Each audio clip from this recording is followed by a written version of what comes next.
हालत थी foot over bridge की जो निरंतर मांग थी।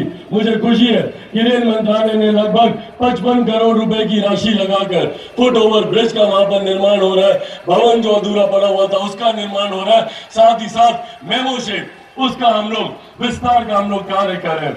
इसी क्रम में साथियों जो साथी हमारे चकाई से आते हैं और इसके लिए मैं जरूर विशेष तौर पर हमारे गृह मंत्री जी और हमारे राष्ट्रीय अध्यक्ष आदरणीय रामविलास पासवान जी दोनों का धन्यवाद देना चाहूंगा कि चकाई विधानसभा जो पूरी तरीके से मुख्य धारा के साथ कटी हुई थी और दशकों से वहां के लोगों की मांग रही कि इसको किसी भी तरीके से मुख्य धारा के साथ जोड़ा जाए, एक रेल मार्ग के साथ जोड़ा जाए।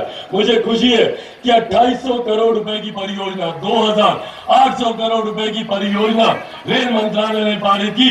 झाझा से सोनो होते हुए, सोनो से चकाई होते हुए, चकाई से गिरिडीह तक की ये रेल लाइन वहां पर बिछने जा रही है जो हमारे क्षेत्र की सबसे बड़ी उपलब्धियों में से एक है। पहली बार ये एमएलए बने थे और अब 2019 इनका 50वां सक्रिय राजनीति का वर्ष चल रहा है और इन 50 सालों में कोई 1 रुपया तो क्या 1 पैसे तक का आरोप इनके ऊपर नहीं लगा सकता।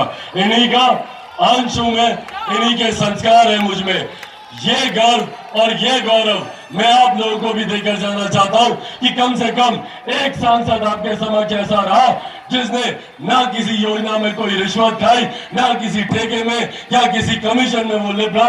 ये गर्व मैं आप लोगों को देकर जाना चाहता हूं। पर साथ ही मैं साथियों ये विश्वास भी दिलाना चाहता हूं कि जिस तरीके से पिताजी ने हाजीपुर में काम किया, हाजीपुर का नाम आज ना सिर्फ देश में बल्कि दुनिया में लोग जानते हैं। मेरा भी सपना है कि आने वाले समय में जमुई लोकसभा ना सिर्फ देश की सबसे विकसित बल्कि दुनिया की सबसे चर्चित लोकसभा कहलाए, ये मेरा सपना है और इस लक्ष्य को आने वाले समय में मैं पूरा करूंगा। रिश्ता आपके और मेरे बीच में बना, एक उदाहरण दूंगा। कुछ समय पूर्व ये चर्चा चल रही थी कि पिताजी शायद हाजीपुर से चुनाव ना लड़े तो मैं हाजीपुर चला जाऊं या मैं हाजीपुर जाकर मैं चुनाव लड़ूं।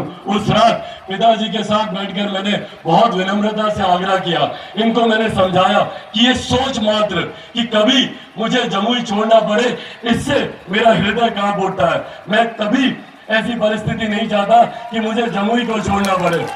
और उस रात मैंने इनसे आग्रह किया कि भगवान ना करे पर कभी अगर मुझे अपने परिवार से दूर होना पड़े तो जितना दुख मुझे अपने परिवार से दूर होकर होगा उससे ज्यादा दुख मुझे जमुई से दूर होकर होगा। इसीलिए साथियों ये विनम्र आग्रह करूंगा कि ऐसी कोई परिस्थिति नहीं आनी चाहिए जिसकी वजह से मुझे जमुई से दूर होना पड़े। एक युवा बनकर आया था आज से 5 साल पहले, महज 30-31 साल की मेरी उम्र थी, पर अब यहाँ से बुजुर्ग बनकर ही जाना चाहता हूँ। 5 साल नहीं 50 साल का आशीर्वाद आप लोगों से मांगता हूँ। आप लोगों का आशीर्वाद है तो एक बार दोनों हाथ उठाकर आप लोग अपना आशीर्वाद दे दें। इन्हीं शब्दों के साथ साथियों बहुत बहुत धन्यवाद। जय हिंद, जय बिहार, जय जमुई।